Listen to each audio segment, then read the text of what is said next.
مجلس میں نے آپ کے سامنے عرض کیا کہ اگر خالی ہے محمد یہ کیا ہے، یہ صرف اور صرف گفتگو کا انداز سکھایا جا رہا ہے کہ ایسا نہ ہو کہ تم نبی کی تعریف کر رہے ہو تو اس میں علی کو کوئی کمزور دکھانے لگو، یا حضرت علی کی تعریف کر رہے ہو تو نبی کی توہین ہونے لگے۔ بات کرو تو سلیقے سے کرو۔ ایسا بھی ہوتا ہے کہ کبھی گفتگو نہیں بھی ہوتی ہے مگر بات اپنی پہنچا دی جاتی ہے۔ حسنین آواز دے رہے ہیں بزرگ صحابی سے کہ ہمارے وضو کو ذرا دیکھیے گا، اور وضو کر کے جب اٹھے تو صحابی نے تڑپ کے کہا کہ شہزادوں آج سے بہتر وضو کرنے والا کون، اس لیے کہ یہ وضو بھی آپ ہی کے ساتھ پلا بڑھا ہے۔ ایک صلوات وہ ہے محمد۔ یہ اور طلب ہے کہ جب بات کرتے تھے، اور یہ بھی روایتوں میں ملتا ہے کہ لوگ، دیکھیے پوری توجہ سے سنیے گا، کہ لوگ آل محمد کے گھر میں گفتگو کرنے کا سلیقہ سیکھنے کے لیے آتے تھے۔ نہیں توجہ فرمائی آپ نے، سلیقہ سیکھنے کے لیے آتے تھے، اس لیے کہ جیسی شیریں زبان اس گھرانے میں تھی ویسی کہیں نظر نہیں آتی تھی۔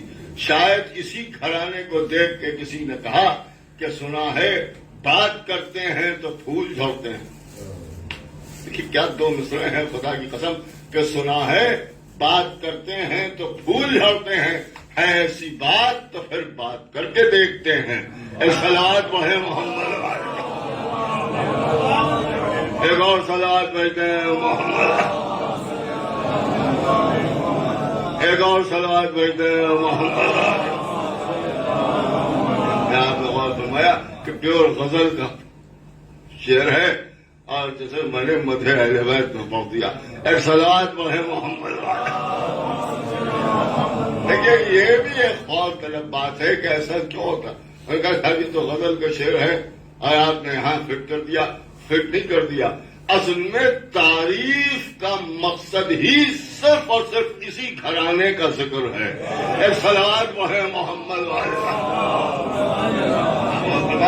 تو اب ظاہر سی بات ہے کہ گفتگو کرنے کا سلیقہ بھی انہیں نے سکھایا، اور بات کرنے کا انداز بھی انہیں نے سکھایا، کلام کرنے کا طریقہ بھی انہیں نے سکھایا۔ اب ظاہر سی بات ہے کہ جب بات ہوتی ہے تو اس میں بھی دیکھا جاتا ہے کہ دو طریقے سے بات ہوتی ہے، کبھی ڈائریکٹ بات ہوتی ہے اور کبھی انڈائریکٹ بات ہوتی ہے۔ دیکھیے انڈائریکٹ بات ہوتی ہے، عباس میاں ذرا یہ عمل کریے، یہ ڈائریکٹ بات ہے، آپ غور کر رہے ہیں، اور جگیر صاحب آپ ذرا فلاں صاحب سے یہ کہہ دیجئے، یہ انڈائریکٹ بات ہے، بیچ میں وسیلہ بنا لیا گیا۔ ایسا کیوں ہوا؟ جب سامنے ہی آدمی بیٹھا ہوا ہے تو ہم کہہ سکتے ہیں، تو ان کا آپ سمجھے نہیں۔ معاملہ یہ ہے کہ جس سے تعلقات بہتر ہوتے ہیں براہ راست گفتگو ہوتی ہے، اور جب تعلقات خراب ہوتے ہیں تو آدمی کہتا ہے ہم تو بات کرنا بھی پسند نہیں کرتے، آپ ان سے بات کر لیجیے۔ دیکھیے آپ ان سے بات کر لیجیے۔ خداوند عالم نے قرآن میں بھی جب گفتگو کی ہے تو دو انداز سے کی ہے، کبھی ڈائریکٹ بات کی ہے اور کبھی رسول کو ذریعہ بنا کے بات کی ہے۔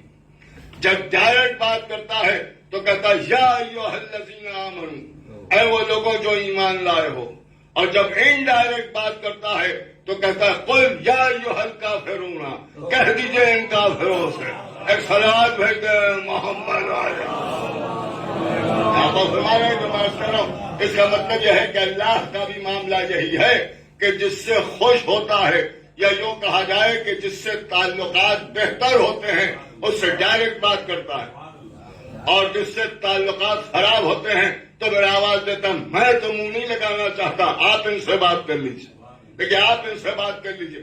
جہاں جہاں اللہ نے مومنین سے بات کی ہے تو ڈائریکٹ بات کی، یا ایھا الذین آمنوا، یا ایھا الذین آمنوا، اور جہاں جہاں کفار سے بات کی ہے، منافقوں سے بات کی ہے، لفظ قل استعمال کیا ہے۔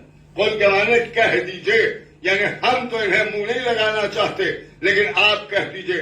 اگر اسے کلیہ مان لیا جائے کہ جہاں جہاں لفظ قل استعمال ہوا ہے اللہ منہ نہیں لگانا چاہتا، اور اس کے بعد مفسرین نے یہ لکھا کہ اصل میں مسلمانوں سے جب وہ بات کرتا ہے تب وہ ڈائریکٹ بات کرتا ہے، ایمان والوں سے وہ بات کرتا ہے تو ڈائریکٹ بات کرتا ہے، اور جب کافروں سے بات کرتا ہے تو انڈائریکٹ بات کرتا ہے، یعنی لفظ قل کا استعمال کر کے گفتگو کرتا ہے۔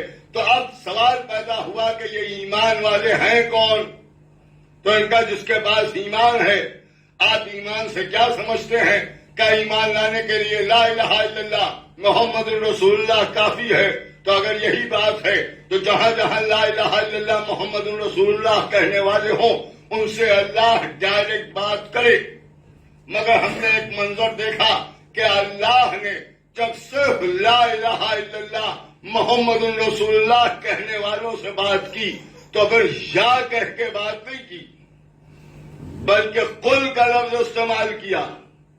قل لا اسألکم علیہ اجرا الا المودۃ فی القربى، اے رسول ہمارے کہہ دیجئے آپ ان لوگوں سے کہ ہم تم سے اجر رسالت میں کچھ نہیں چاہتے سوائے اس کے کہ تم ہمارے قرابت داروں سے مودت اختیار کرو۔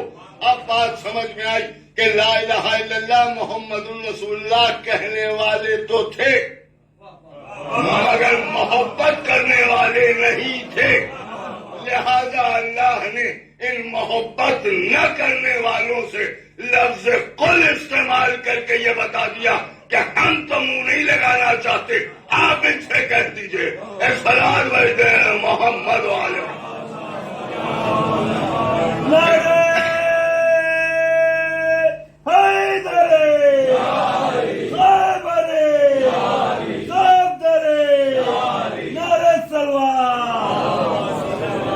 ایک اور صلوات بھیجیں بابا سے بلند محمد والے۔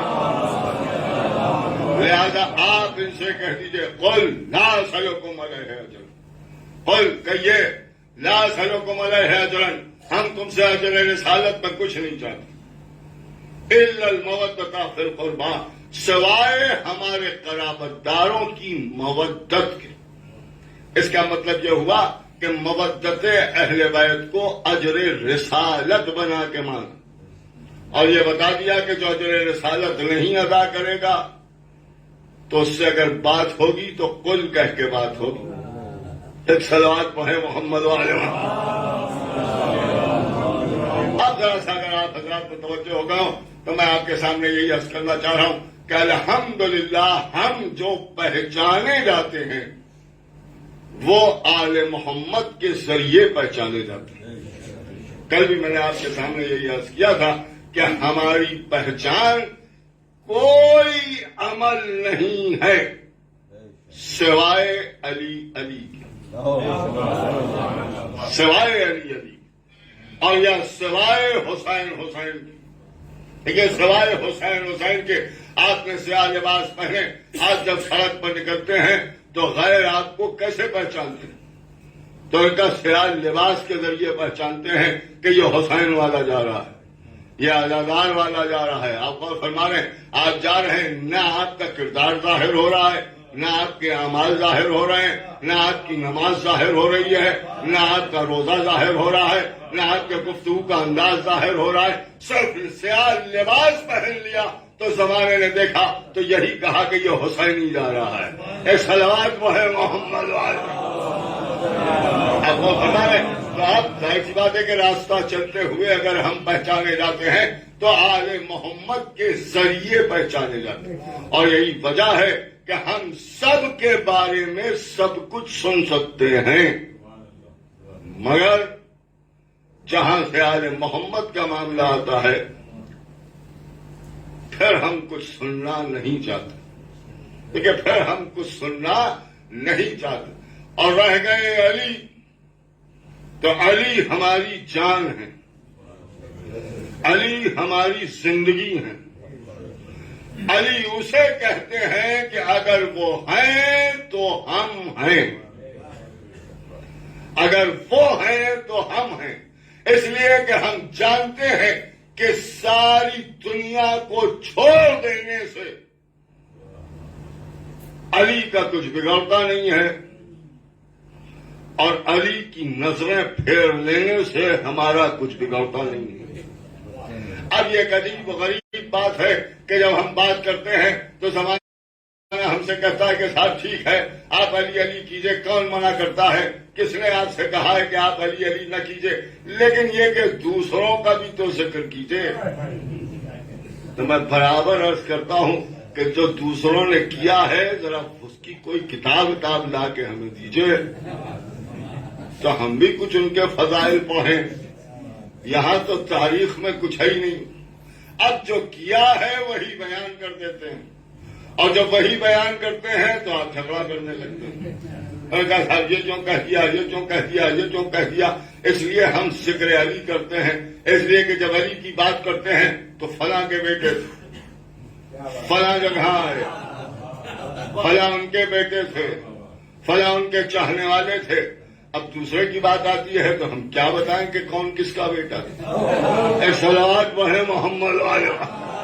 آپ غور فرمائیں، جیسے ایک صاحب نے یہ کہا، پوری توجہ سنیے گا، عجیب غریب انداز کا شاعر ہے لکھنؤ، اور وہاں جب گفتگو ہوئی تو ایک مرد مومن تھا، اس نے کہا کہ صاحب ان سے ہمارا جھگڑا یہ ہے کہ یہ ہمارے علی کے باپ کو کافر کہتے ہیں۔ تو اس نے پلٹ کے کہا کہ اگر یہ علی کے باپ کو کافر کہتے ہیں تو آپ کو چاہیے ہے کہ آپ ان کے باپ کو کافر کہیں۔ پوری توجہ سنیے گا، اس نے بھی بڑی خوبصورت انداز میں کہا، اس نے کہا کہ نہیں، جو بات کنفرم نہیں ہوتی وہ ہم نہیں کہتے، جو کنفرم نہیں ہوتا وہ ہم نہیں کہتے۔ تو اس نے پوچھا کنفرم کیا نہیں؟ آپ کنفرم نہیں ہے کہ ان کے باپ کافر تھے؟ کہا آپ سمجھے نہیں، کافر ہونے کی بات نہیں ہے، یہاں باپ ہی کنفرم نہیں ہے۔ صلوات پڑھے محمد والے۔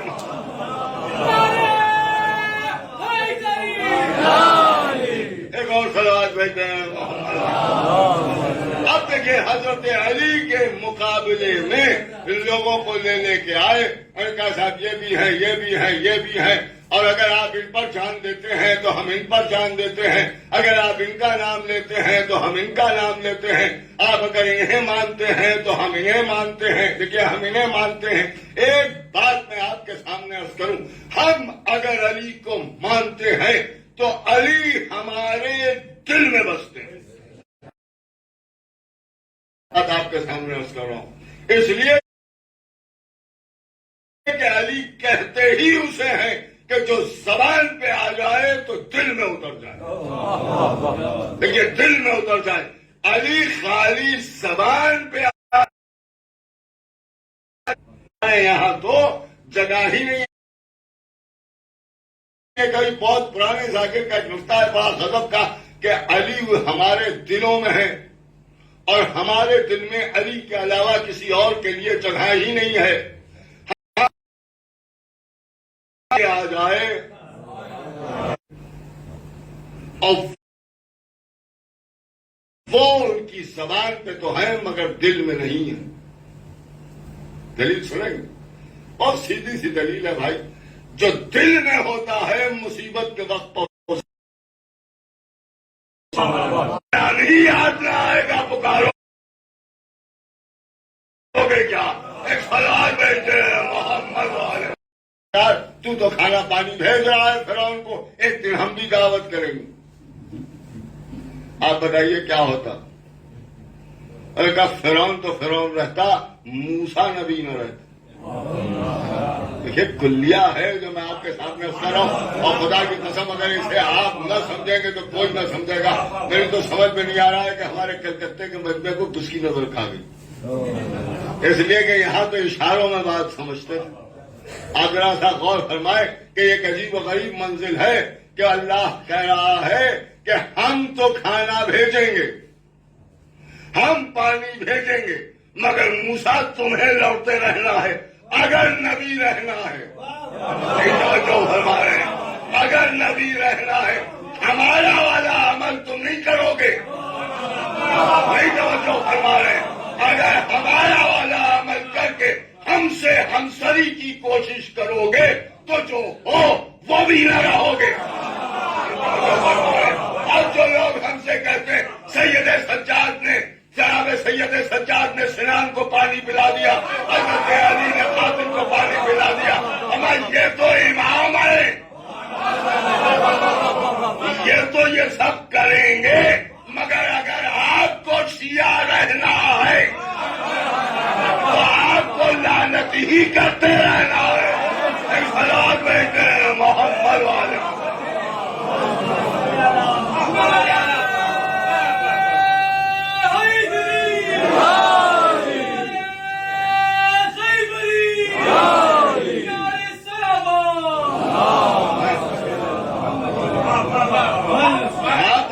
عمل دیکھیے۔ ہمارے لیے حجت، بالکل صاف لفظوں میں عرض کر رہا ہوں، ہمارے لیے حجت امام کا عمل نہیں ہے، غلام کا عمل ہے۔ اس لیے کہ ہمیں امامت کا دعویٰ نہیں ہے، غلامی کا دعویٰ ہے۔ آپ یہ نہ دیکھیے کہ امام نے کیا کیا، دیکھنا ہے تو یہ دیکھیے سلمان نے کیا کیا، ابو ذر نے کیا کیا، مقداد نے کیا کیا۔ ایک سلام میں محمد والے، ایک اور سلام میں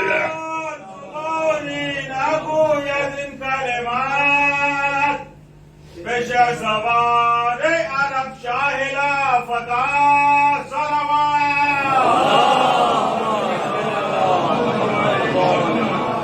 ہمیں یہ دیکھنا ہے کہ سلمان و ابو ذر اور مقداد نے کیا کیا، میسو میں تمار نے کیا کیا۔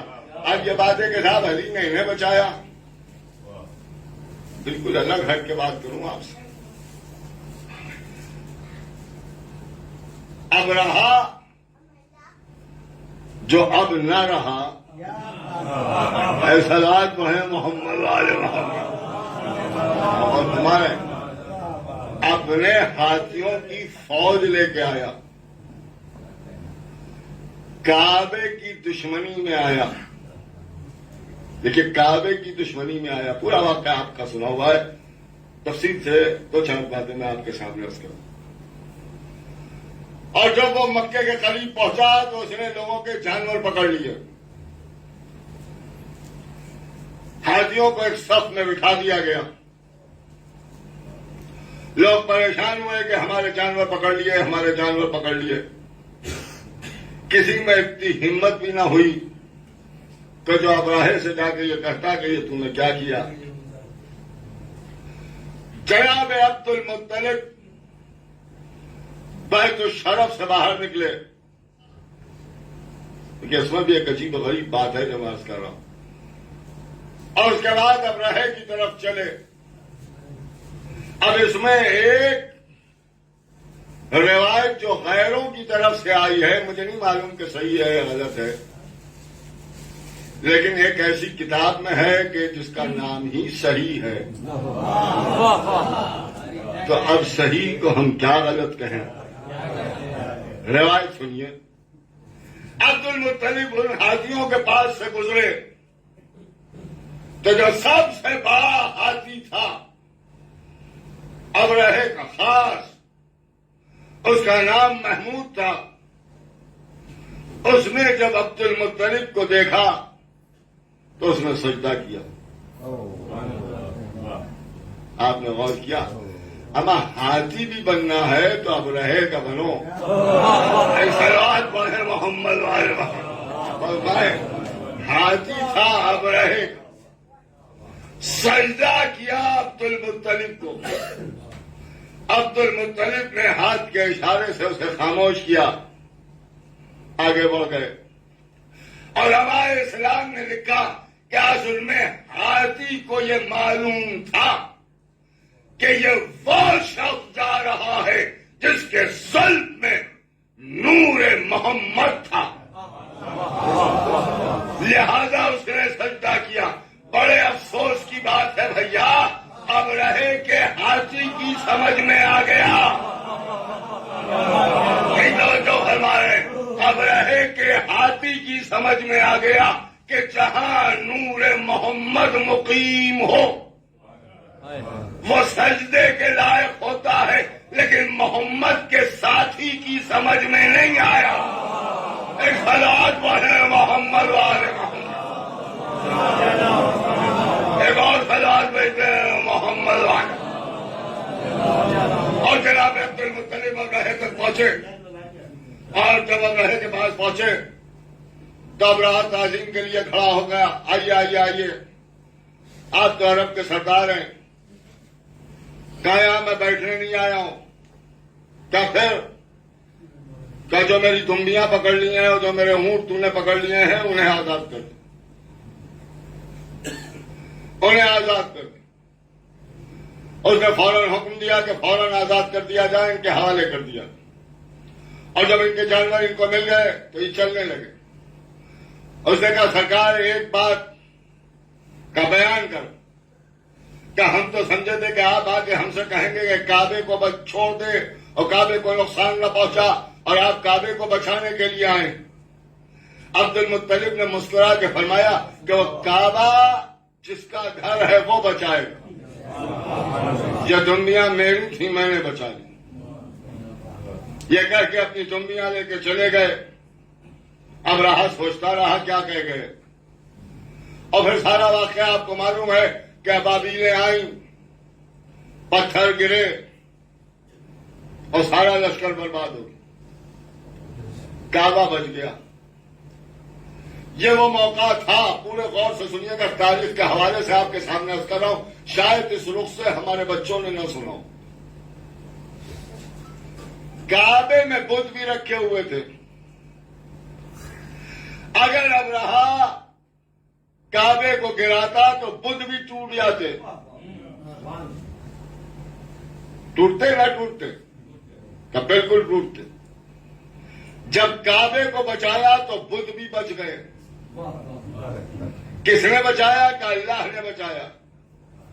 میرا ایک سوال ہے مسلمانوں سے کہ یہ بتاؤ کہ اللہ نے کعبے کو بچایا یا ان بتوں کو بچایا جو کعبے میں رکھے تھے؟ کسے بچایا؟ اگر کعبے کو نہ بچایا جاتا تو بت تو ٹوٹ ہی جاتا۔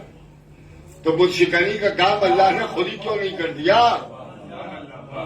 کعبے کو بچایا۔ کہاں کعبے کو بچایا؟ ہے کسی مسلمان میں ہمت کہ جو کہے کہ اللہ نے کعبے کو نہیں بچایا، بتوں کو بچایا؟ اور اس کے بعد آپ لکھیے بیٹھ کے کہ ساتھ اللہ سے اور بتوں سے بڑے اچھے تعلقات تھے۔ جو فرمائے اگر اللہ ان بتوں سے محبت نہ کرتا ہوتا تو اللہ انہیں کیوں بچاتا؟ کیا آپ سمجھے نہیں؟ اللہ کا مقصد تھا کعبے کو بچانا، بتوں کو بچانا مقصد نہیں تھا۔ تو بتوں کے لیے کیا تھا کہ اللہ کو معلوم تھا کہ ابھی ایک میرا مظہر بن کے آئے گا جو ان بتوں کو نکال دے گا، لہذا کعبے کو میں بچا لوں، بتوں کو وہ توڑ دے گا۔ اب آپ کی سمجھ میں آیا علی کا مقصد تھا دین کو بچانا، دین کو بچا لیا۔ ان کے لیے تو علی جانتے تھے کہ میرا ایک بیٹا آئے گا۔ سلام بیٹے محمد والے ایک اور سلام بیٹے محمد والے، ایک اور بابا سے بلند سلام بیٹے۔ تو یہاں مقصد دیکھا جاتا ہے، مقصد تھا دین کو بچانا، لہذا علی نے دین کو بچایا۔ اور یہ سب تو ویسے ہی بچ گئے جیسے کعبے کی وجہ سے بت بچ گئے۔ جب تو تاغوت پہ لانا۔ ایک بات اور میں آپ کے سامنے عرض کروں، آپ قرآن پڑھیے، اور میں قرآن عالم جو کعبے میں بت ہیں ان کے لیے کہتا ہے کہ وہاں 3 تھے۔ اچھی بات ہے کہ کعبے میں بھی اندر 3 تھے، اور اس کے لیے قرآن نے بھی عجیب و غریب جملہ کہا۔ قرآن کا دیکھیے خدا کی قسم عجیب و غریب جملہ ہے، پوری متوجہ ہو کے سنیے گا۔ حالانکہ یہ بات میں سوچا تھا کل پڑھوں گا، لیکن بات آ گئی تو آج ہی پڑھوں۔ جعفر بھائی سنیے گا، بڑی عجیب بات۔ تو خدا عالم کہہ رہا ہے کہ وہاں 3 تھے، 3 بت تھے، اور ان میں کا جو تیسرا تھا وہ ان دونوں سے چھوٹا تھا۔ دیکھیے قرآن ہے جو میں عرض کر رہا ہوں، تیسرا جو تھا وہ ان دونوں سے چھوٹا تھا۔ اس کا مطلب یہ کہ 2 بزرگ تھے، ایک چھوٹا تھا۔ اور جو بزرگ ہوتا ہے اسے عربی میں شیخ کہتے ہیں. اب چپکے سے سنیے گا، کسی اور کو نہیں بتائیے. اس کا مطلب یہ ہے کہ دو شیخین تھے، ایک چھوٹا تھا. ایک صلوات پڑھے محمد والے، ایک اور صلوات پڑھتے ہیں محمد. اے بھائی میں بتوں کی بات کر رہا ہوں، آپ کہاں کی سمجھ رہے ہیں؟ ایک اور صلوات پڑھتے ہیں محمد. یہ بھی ایک عجیب و غریب بات ہے. پر مقصد تھا دین کو بچانا، اور اسی دین کو بچانے کے لیے حسین ابن علی آج کی کربلا پہنچے. آج محرم کی دوسری تاریخ ہے. حسین کربلا میں ناز کروں. آج حسین کا گھوڑا چلتے چلتے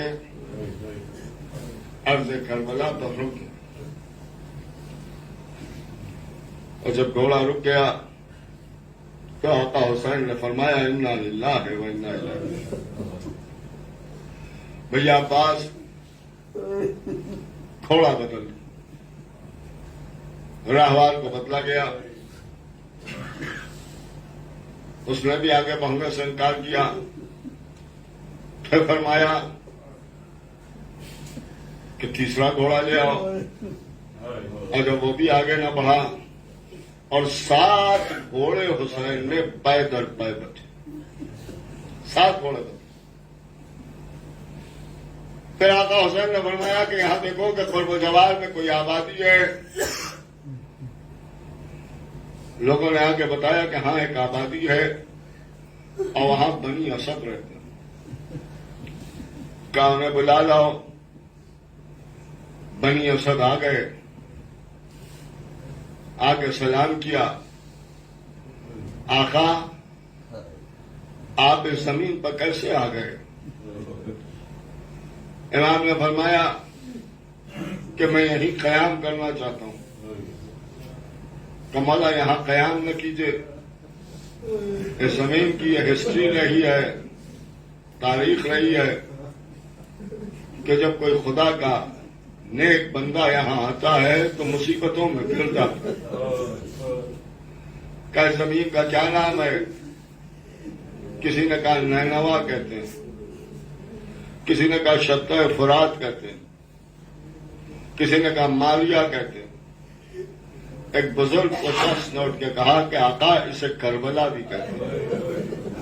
حسین نے فرمایا کہ ہم یہیں قیام کریں گے، اور وہ مسافر کہاں جائیں کہ جن کی منزل آ گئی.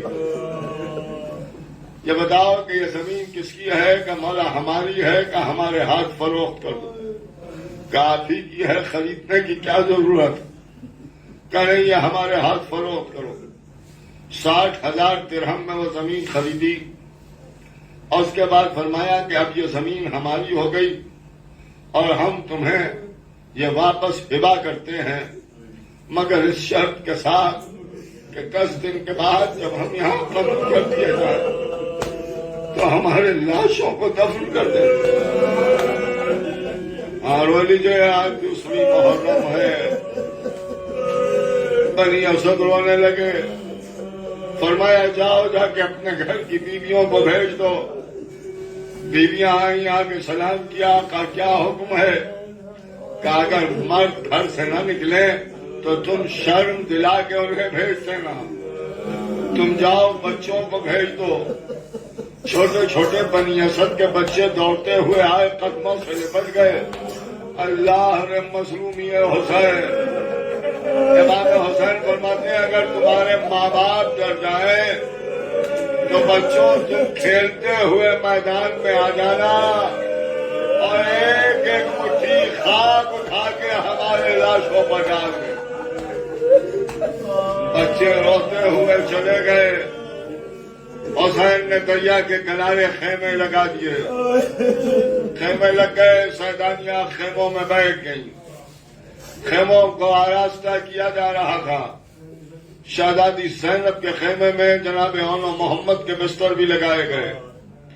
جناب لیلا کے خیمے میں شہزادے علی اکبر کو بھی ٹھہرایا گیا، اور اس کے بعد جناب رباب ایک خیمے میں پہنچی تو حسین نے آواز دی کہ علی اصغر کا گہوارہ بھی وہاں پہنچا دو۔ لیجیے گہوارہ بھی آ گیا۔ ماں نے اپنی گود سے علی اصغر کو گہوارے میں منتقل کر دیا۔ پھر ماں بیٹھ کے گہوارے کی جمانی کرنے لگی۔ کچھ دیر کے بعد آقا عباس نے اپنے خیمے میں شہزادے علی اکبر کی آواز سنی۔ آواز سنی تو خیمے کا پردہ ہٹایا اور باہر دیکھا تو دیکھا سامنے لشکر ہے اور شہزادہ لشکر کے سامنے کھڑا ہوا ہے۔ مثل شیر چھپکتے ہوئے آئے اور آ کے آقا شہزادے علی اکبر کے کاندھے میں ہاتھ رکھتے ہیں اور اس کے بعد فرماتے ہیں کہ شہزادے کیا بات ہو گئی؟ شہزادے نے سارا واقعہ بیان کیا۔